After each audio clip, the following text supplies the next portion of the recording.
સાવલી તાલુકા પંચાયતની 22 બેઠકો માટે યોજાઈ હતી ચૂંટણી। એક અપક્ષ, 2 કોંગ્રેસ અને સૌથી વધુ ભાજપના 19 ઉમેદવારોની થઈ હતી જીત।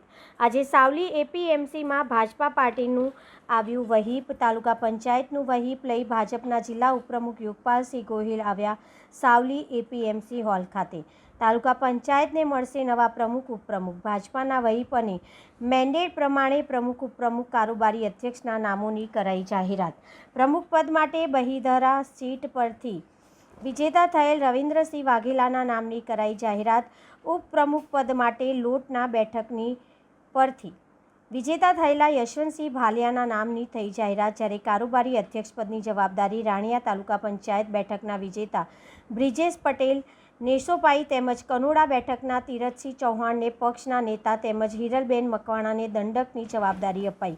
તમામ ઉમેદવારોએ સાવલી તાલુકા પંચાયત પહોંચીને ઉમેદવારી નોંધાઈ। તાલુકા વિકાસ અધિકારીને ઉમેદવારી ફોર્મ સુપ્રત કર્યા।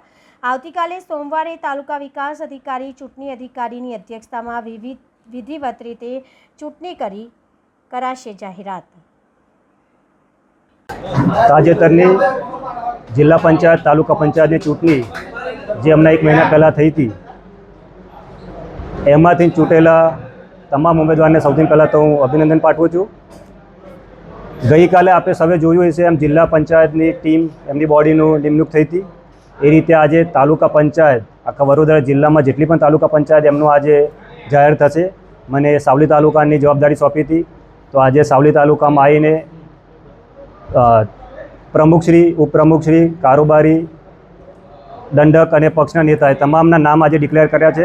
તાલુકા પ્રમુખ રીતે રવિન્દ્રસિંહ વાઘેલાનું નામ છે, ઉપપ્રમુખ તરીકે યશવંતસિંહ ભાલિયાનું છે અને કારોબારી તરીકે બ્રિજેશભાઈ પટેલનું નામ આપણે પાર્ટીએ ડિક્લેર કર્યું છે। મારું નામ યુગપાલસિંહ ઉપેન્દ્રસિંહ ગોહિલ, જિલ્લા ઉપપ્રમુખ।